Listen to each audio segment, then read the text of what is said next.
Good evening, everybody, and welcome to a special edition of the Sport and Limerick Soccer Podcast. We're delighted to be joined this evening by former Cork City midfielder George O'Callaghan. Thanks for joining us this evening, George. No, it's great to be on. Great to speak, Keith. Obviously, we're bringing you on to look at the Cork City and Treaty United game, and obviously give us a bit of a background on the season Cork City have been having, George. But before we go into that, obviously you had a fairly distinguished career yourself as a footballer, particularly in the League of Ireland and also in England too. Maybe to start with your time in England at Port Vale, you went over as a real young teenager. Like I ask everyone when I talk to, what was the experience like going over to England at such a young age, George? Oh, I think looking back, it all came so quickly for me because I got a trial with Port Vale and I turned up, I think, on the Tuesday, and the reserves were playing that night and the youth team had played in the night before in the FAU Cup. So I trained with the first team. So I turned up with all these Port Vale players in the championship. I didn't know anyone. And I always remembered we warmed up and Lee Glover was chatting to me because he was friends with Roy Keane. And we warmed up and then we went into a game, and Paul Musselwhite, the goalie, threw the ball out to me and he just gave it to me. But I didn't know respect for him because I didn't know any of them. And I just ran through the whole lot of them and scored a goal. And John Rudge took me off the pitch about 10 minutes later, brought me back to his office, rang my mum and said, right, we'll take him and sign him. So I was signed with Port Vale within about an hour of just turning up. So it was amazing. But Port Vale back then, they were a really good club. They were in the championship. John Rudge was there for about 20 years. He was the manager, he was old school manager. There was a great family feel about it, So I kind of loved it. It was I suppose I kind of came from the country in Cork, and it was kind of a parish feel about it. So I kind of felt at home. Obviously, I had the homesickness and all that, but I kind of settled in well. And I think my first year, I was still a skinny Irish guy, playing against all these English lads that couldn't understand my accent. But as time that I kind of became the best player in the youth team, and I was getting goals, and then I was getting called up to reserves and first team and all that. So it was brilliant. I kind of ended in a really bad kind of way that I always regret, because I had opportunities to go to Arsenal and Tottenham while I was there. Arsenal made a bit of a million for me when I was 18, and Tottenham made a bid when I was 20. But I kind of had the parish feel, like I said, with the club, and I stuck with it. And Brian Horton, the manager, came in, and with him, he just didn't fancy me one bit, so I kind of lost my way a bit. So I ended up back in God's country in Cork. It's funny you say that, because obviously you say that it's a regret of yours. Is it a regret that you obviously didn't take the opportunity because you enjoyed Port Vale so much, but then it shows you another manager comes in and doesn't you can literally turn your career upside down, can't it? Yeah, and it can change in a heartbeat. I remember when I was at Ipswich and we had Mark Noble, the West Ham captain, with us, and he was on loan with us. And I remember travelling down to London one day with him, and he was going, well, if Ipswich offer me a contract and give me $5,000 a week, I'll sign it. And then the manager got sacked. I think Pardew came in, and he was brought back, and within, I suppose, about 3 or 4 weeks, he was playing the Premier League, and he was getting a new contract on $20,000 a week, and the rest is history. Look at the career he had. So you do need a bit of luck. And even looking at Kevin Doyle's career, I don't think Kevin would have left to go to Reading at that time if Pat Dolan wasn't sacked by Cork City, and you just need that bit of luck. And unfortunately, I probably didn't have the guidance or the maturity to deal with it at the time. And, I probably should have had, when I had the chance to go train in Arsenal with Petit and Vieira and Bergkamp and all these guys, So it's something that, looking back, if it was my own son now, I'd be right, get your bag, you're going to Arsenal. But I didn't really have that guidance. And as I say, I was kind of used to being brought up in the parish. You stick together and you stay where you are. And I kind of made that mistake. But listen, it's history now. There's nothing I can do about it. You mentioned your home parish there, Cork City. Obviously, you had a really good time with Cork City. I believe, firstly, between the years of 2002 and 2007, George, you played under some memorable characters like Pat Dolan, like you mentioned, actually, a couple of minutes ago. And obviously, our connection and the credit must be given to Noel O'Connor for getting you on tonight. He was the assistant manager for Pat at the time. It's funny, George, because when I was a young lad watching League of Ireland, which was kind of almost unknown for people my age, watching, the big nights, yourselves against Derry City and winning the league, you were always what we saw as a controversial character or a very confident character. And Noel reiterated this.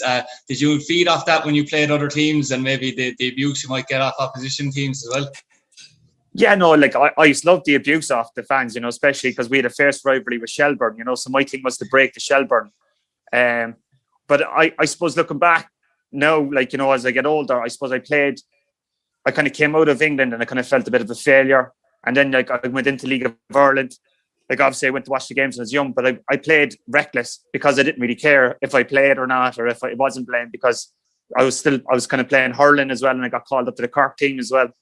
But I feel like in the games now when I look back, and Noel will tell you how much I broke his heart and Pat Dolan, I just didn't care, you know, and I think that kind of reflected on the pitch that I could play a match, and I suppose like people would come to watch me because I could do something different than all the other boys did, and I didn't care if I made a mistake or not. Like, or I try if somebody showed me a trick, I'd go out and do the trick the following on the Friday night, you know. So it was all kind of entertainment. And looking back, I can't believe half the things I've done and how I didn't get sacked about 7 or 8 times. But it was great times, you know, and I really enjoyed it. And like when I got signed, we were really lucky because Liam Murphy brought me in, and we fell upon John O'Flynn and Dan Murray, Alan Reynolds. You know, it's kind of like the club got really lucky, and it brought a new vibe and a new kind of era to the club after Morley and Caulfield and Davy Barry and all that. So, and then Pat came in with Noel, and it got really professional.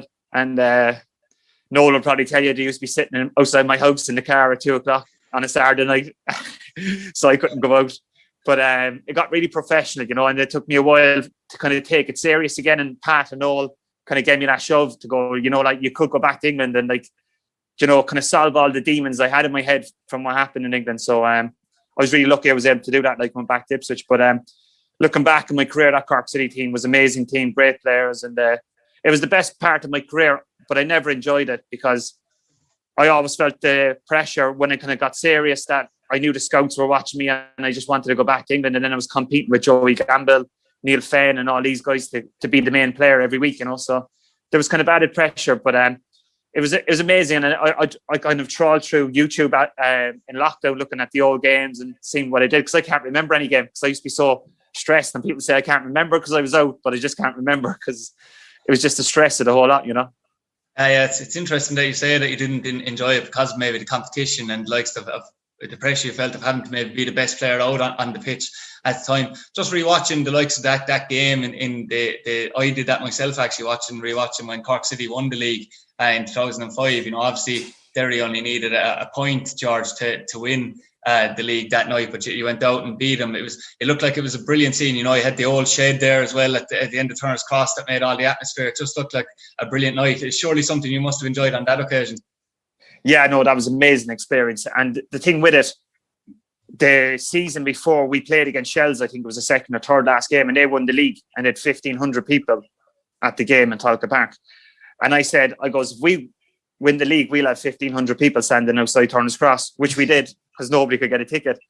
But I watched that game for the first time, like during lockdown with my son, and it makes me laugh because I always thought like I was like a skillful footballer that didn't make tackles. But if you watch it, myself and Roy O'Donovan should have been sent off about 4 or 5 times. Like we were like ridiculous, like the tackles going in and like there was punches being thrown the whole lot. So, but that night, I don't think anyone can ever take it away from us.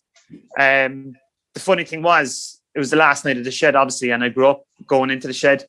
And after the game, everyone came on the pitch. So like you're surrounded. It was the first time I really experienced that, like when people come onto a pitch. So I went into the changing room and I was sitting in the changing room and I could hear everyone cheering. And then I was like, are they lifting the trophy without me? And I break my balls all season. Like I got player of the year and the boys are lifting the trophy without me. So I came out, and if you ever see it, I'm not none of the pictures because I was sitting in the changing room.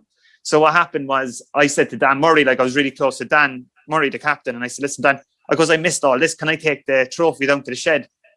Because I haven't had no photos or nothing. Like, so it's, everyone goes on about that night about us all going down to the shed, but that was my idea. I'm still claiming that. And like we went down, and it was just brilliant, pal. You know what I mean? Like, and Derry were a very good team. You know that, like Mark Farron, Paddy McCourt, all these guys. You know, and like we should have won the league. I think if Noel and Pat were still involved that season, we would have won the league, like in a canter. You know, but the way things went with Damon Richardson, I just felt that we just got over the line, but it was just a great experience because it ended up being the last day of the season and the top 2 in it. But there was kind of a lot of flaws in it, but I still look back and I think we were lucky to get away with that one. Do you think that was down to the manager? Did you have a good relationship with Damien Richardson and his backroom team, George? No. No, I didn't like him one bit. Because it went from me, I suppose, I kind of was in a situation where I was going out too much, I was drinking too much, I was getting in trouble with the guards. And Pat and Noel kind of came in and like got hold of me and said, right, you need to get yourself sorted or you're getting, like, we're throwing you out. Like, and Pat and Noel then really took me under their wing and looked after me. And then we kind of got into the environment where we were like pouring as a club, like with the players we had and what we had with Pat and Noel. And then kind of Damien came in, and then it was back to the old days of, oh, you can have a day off to play golf, or the lads can go for a few drinks on a Friday and all this kind of stuff. And it didn't suit me in the time, because I was kind of gone to the thing where I wouldn't go out socialising with the lads anymore, because all I was concentrating was getting back to England and winning the league with Cork City, you know. And it kind of upset me in a way. And then at the end, me leaving Cork City was down to that, you know what I mean? Because I just couldn't keep it in anymore, and I just exploded, you know. So that's one of my regrets. I think if Pat and Noel were there, everything would have been completely different. Well, the feeling is mutual anyway. I won't go any further out saying that Noel said to tell you that he still loves you anyway after all these years, as I was saying to you previously. But you obviously left Cork City, but it was a big move, George, that you got then to Ipswich Town. It was actually, correct me if I'm mistaken, but it was probably just before the Roy Keane era around Ipswich Town as well, around 2007, 2008. What was it like on returning to England? And obviously it's going to a really high level then. See, the thing was, in that, I think it was August, Celtic contacted me, and Celtic said they were going to buy me. So I think my fee was about 100 grand to buy me. So I was all ready to move to Celtic, but Gordon Strachan signed Adam Virgo from Brighton, and he signed a left back from Burnley, but they were completely useless. And the first game, they lost in Europe 4-0. And then they drew the first game 4 each against Motherwell. So Celtic rang me and said, listen, we can't be seen signing a League of Ireland player at the minute. Can you wait? Because if we sign a League of Ireland player and the other signings have been so bad that Gordon's going to get hammered. And in the meantime, Slavia Prague came in for me. So I was ready to go there. And then Ipswich rang. And then I was like, right, I'll go to Ipswich and see what the story is, because I was on strike at the time, believe it or not. And I went to Ipswich, pal, but I just turned up at Ipswich and just fell in love with the place. I loved it. Like, you know what I mean? The training ground, the facilities, the players that were there. Like Portman Road's a beautiful stadium. You know, it's an old-fashioned, really English stadium. So I loved it. I loved Ipswich. It's like, it was like my dream move, you know. But again, while I was there, I suppose I was trying to sign before the transfer window on the 1st of September. And Damon Richardson wouldn't let me go. And then the transfer window finished at 10 o'clock on the 1st of September. And Damon Richardson rang me at 10:30 and said, you can go wherever you want now. But then I couldn't move anywhere till January. But you didn't have the social media then, there's to push things along, you know. So then I was stuck for those fights. That was half a season I lost in the UK. And then I got meningitis in November. So then I was out with meningitis. And then I was trying to get back in the team and get my contract sorted. So everything went against me. And then I got sent off for my debut. So... it was just one thing after another. But I still love Ipswich. I'm still in contact with a lot of the people there. They always ring me about players and all that. But I just wish it just went a bit better, you know. And I suppose Jim Magilton, now the Dundalk manager, was there at the time, and he signed me, you know. And he said to me when I left, he was like, "Oh, I never gave you the chance that you deserved." And he didn't, to be fair. You know, there was games I played against Barnsley, like I scored, we went 5-1. There was other games like we beat Sheffield Wednesday, and then I get dropped off the squad for no reason, because it makes me laugh because I say this to people. Jim Magilton said to me that he took me from obscurity from Cork, and I was like, well, I'm like in my hometown, like I'm like a local hero. I'm playing League of Ireland, I'm playing in Europe, but I'm coming from obscurity. He goes, I'm not coming from obscurity. And now that fucker's up in Dundalk, so he's up in obscurity now. So I just laugh to myself when I see it, you know. Yeah, absolutely. And then you had obviously when you left Ipswich, it kind of struck me when I was looking through your clubs, George. It was probably a situation like it seemed like you struggled to settle anywhere else. Was it because you struggled maybe to regain your love of football after?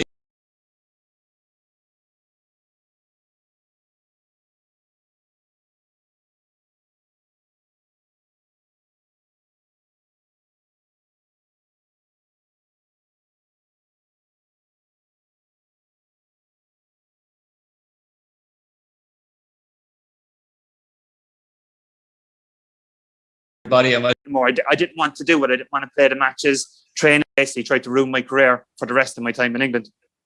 So I suppose like I was dealing with that. I went back to Ipswich. they made up this big bullshit story at Brighton that I was drunk in the changing room on St. Stephen's Day, and then the manager never backed me up, and it was all nonsense, So when I went to Jim Magilton, he said, "Oh, you were like this on St. Stephen's Day or Boxing Day, they call it over in England." And I was like, "I wasn't," but I goes, "I'll retire right now if you think that." And then, to be fair to him, he rang the Ipswich manager or the Brighton manager and said, "No, he wasn't." He goes, "They're just gunning for him down here, And then I just said to Jim, I goes, "Listen, I've enough of this. Like, I'm going home." So, and then I ended up going back to Cork City. But then by the time that happened, pal, I suppose I'd been in football from 15. I was getting to like 28, and I just felt my brain was just burnt out from everything that I'd been through. I'd been through a lot, like physically, mentally, everywhere. You know what I mean? I'd had personal problems off the pitch, and I just couldn't cope with it anymore. I didn't want to do it. I didn't want to play the matches. Training became a chore to me. I hated I was like back in Cork City playing against like UCD in front of 50 people. And I was like, I worked my balls off for 5 years to get out of this. So I just had no love for it anymore, And I think when you see it, I had 2 clubs till I was 28. And then I had another 10 after that, is it? Yeah. Well, it was just something, you would pick up on. It was probably, I think it was more around 6 or 7. I don't know if you had the full 10. Look, it was just something I picked up on. But is that a thing that probably disappoints you, George, as well? Because I know that obviously Dundalk and Shamrock Rovers in maybe the last decade have had runs in Europe and captured the imagination. But we don't really have football industry as such in this country at all. And even from your time, realistically, do you think it has improved? Because just from my own point of view, it seems like the interest just isn't even nearly there still. I have a saying that I use that I got off Pat Dolan years ago, and Noel will laugh at this, but everyone's John Wayne in their own story. And when I look back at our league and the players that were in it, I think it's a lot stronger than it is now. But anyone would say that, but I really do think that, because if you look at the players we had, like the Wes Hoolahans, the Shells, your Doyler, Shane Long couldn't even get a game for our Cork City team. And Ford and the likes as well at 30, yeah. Dave Ford, yeah, exactly, and you Kieran Martin, you Paddy McCourt, all these guys and that team that won the league with Cork City. There's 13 of us transferred back to England. Yeah, so that would never happen now. And I just feel I do go to all the Cork City games. I watch them all, but I just feel when Dundalk and Cork City were fighting, I still think our team would have been a lot better, in my opinion. But they might think different, you know what I mean? And the lads done really well, all those Cork City guys, and they've done fantastic in Europe. But I'll go back to, again, if Pat and Noel stayed at Cork City, we would have been Champions League, and Cork City would be a massive, massive club. We would literally be we would have been selling out Parky Keith every week instead of Turner's Cross. We didn't, just to make it clear to anyone, because Noel is a regular contributor to our podcast, we didn't set you up to say those words. That was your own. No, but it is true. It is true. And I honestly, I believe that. And I actually have my book coming out soon. My autobiography is coming out soon. But I really do believe that, because that was all set up with the players, and the whole system was so good. And then it just fell apart. And I think if we all stuck together, it would have been a completely different story for Cork City.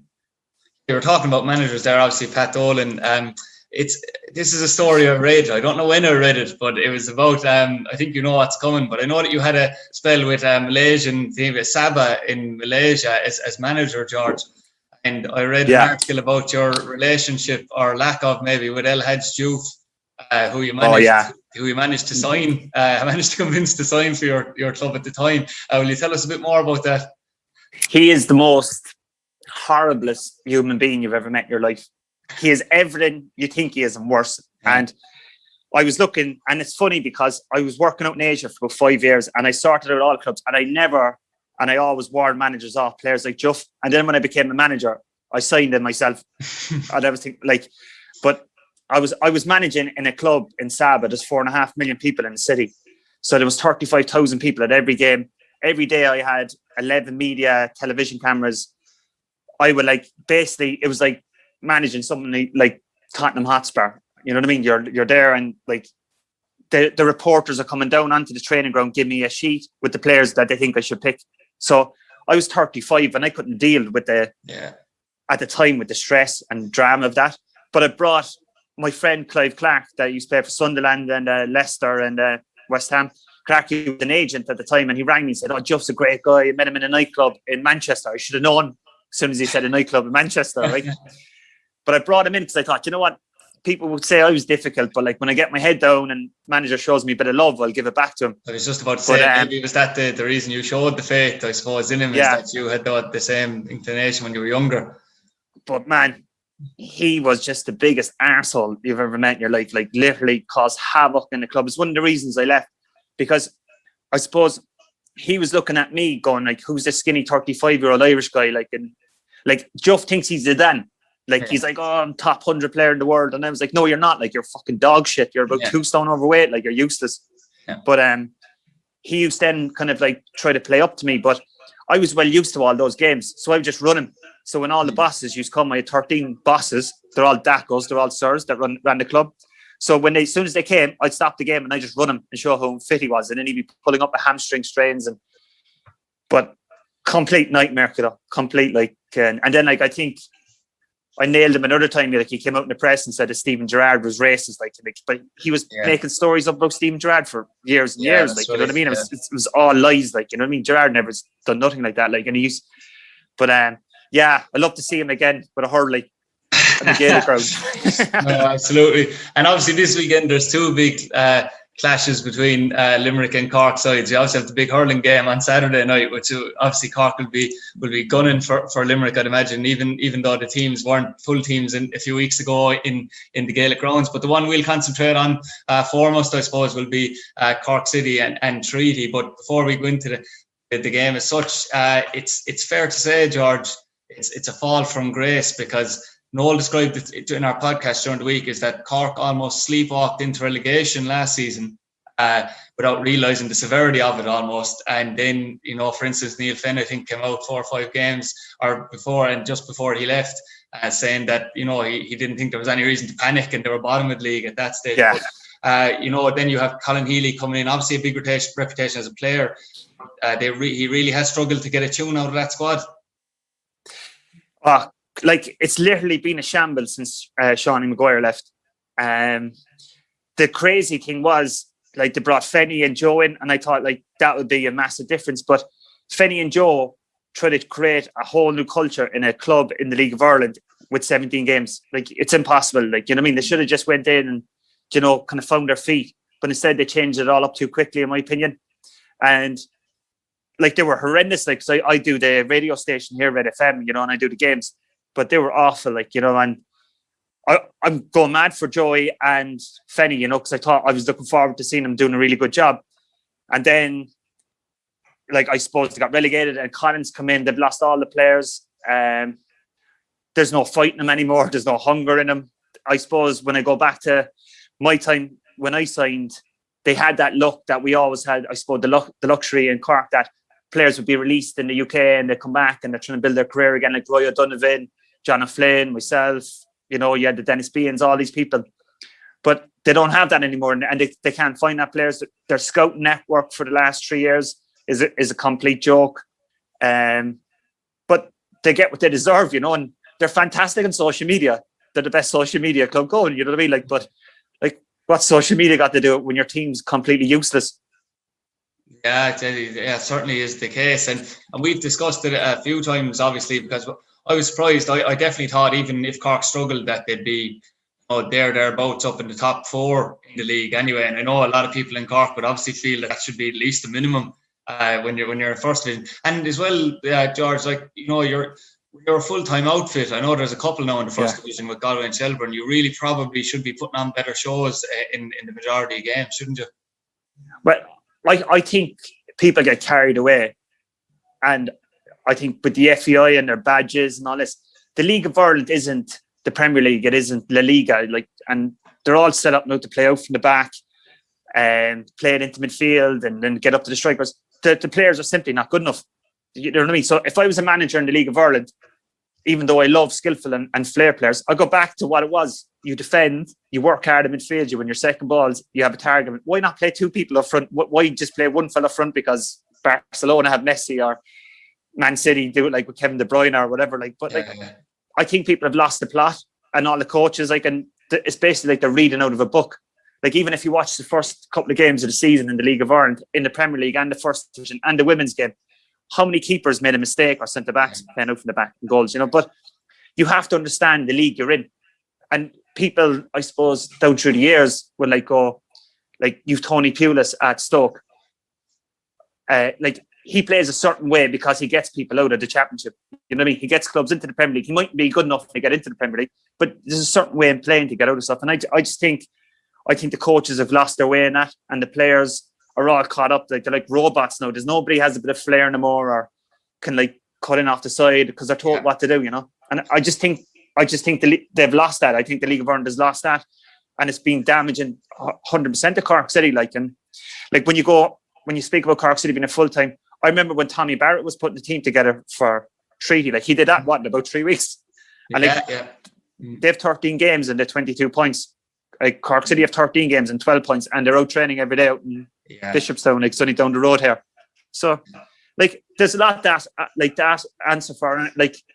The club needs to look at itself, but I don't know, Pat, because nobody ever talks to me because I'm like the black sheep in Cork City because everyone knows what I'll give them my opinion, and they all run. Strong opinions. They'll all run when they see me. They'll all just run away when they see me, and I'm like, well, I told you so. And I did call it on Red FM with Colm O'Sullivan about 18 months ago. I goes, listen, they're going to end up the bottom of the first division, and that's where they are. So, but in saying that, they're only 6 points off Bray. If they put a run together, you never know what happens. And Galway had a good run last season when they were struggling when Caulfield came in. So, but it's embarrassing as a supporter and an ex-player. Yeah, definitely. It's actually funny. I definitely didn't think you'd have the pragmatic approach. I thought you'd be, loving the ball out from the back and getting it in. But I do agree with you, though, that has been lost. And actually, to be fair to Treaty, that's one thing. I know they probably had to do that because of the lack of time to get the squad together, and they had to go defence first. They are very pragmatic, Tommy Barrett and the coaching staff, and that has worked well for them this season. It just shows you if you do have your defence right, that's something you really have to get right first. Yeah, but and that's what the League of Ireland is all about. And I learned that very quickly in the League of Ireland with Patsy Frayne, because I kind of came back and I suppose I was a similar type player to him. And Patsy said to me, he goes, George, this is all about the battle for the first 25 minutes. You win your second balls, you show them you mean business.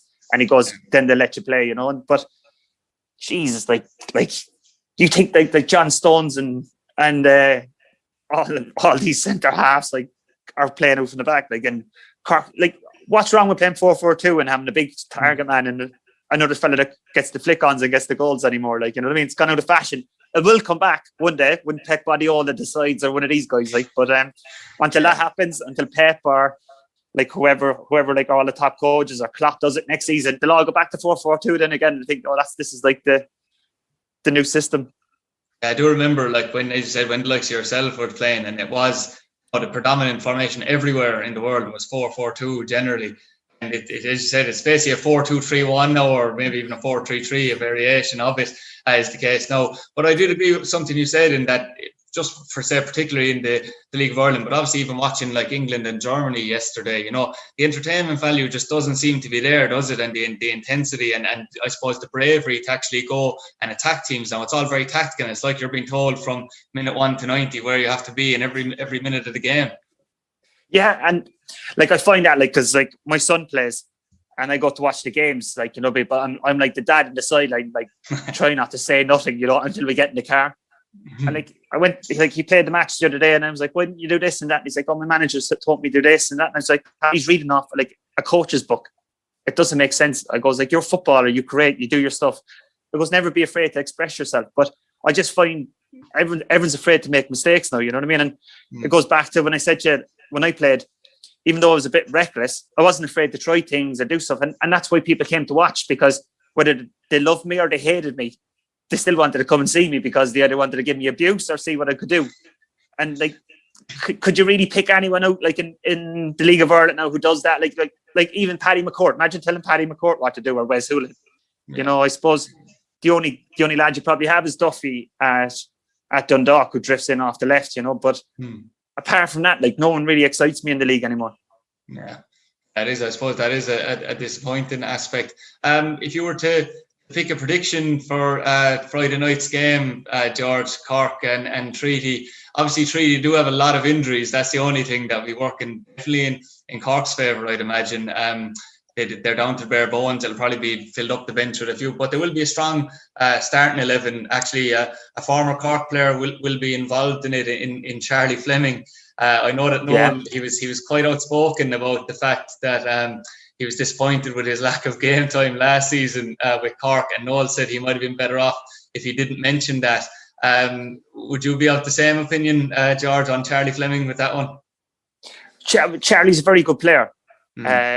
It's funny because I have a football agency and somebody texted me the other day, said Charlie Fleming's looking for you, so I'm going to build him up no matter what happens now. But I do think, has been very good for Treaty recently as well, in fairness.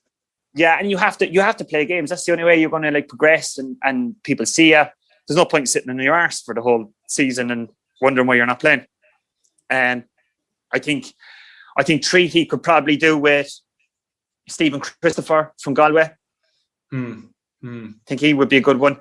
My problem with Treaty, and I said this all along, I think all I worry about Treaty is that the excitement of it being a new club and everyone back in and a new squad, all those games are cup finals at the minute for the lads. But when they settle down in the league and it just becomes the norm for them, I just wonder will they not have that intensity that they had at the start? Because when it's all new to you, everyone's excited, and that's what I worry about Treaty. Well, George, there's one thing Tommy Barrett does say after every game when I interview him is that his team, because they're, he didn't say a lack of quality, in fairness, obviously, but because they wouldn't have flair players in their squad, he said they do always have to be 100%, 120%, he'd say, at it every game. And as you said, over a long season, and with injuries and everything, it's almost impossible to do, isn't it?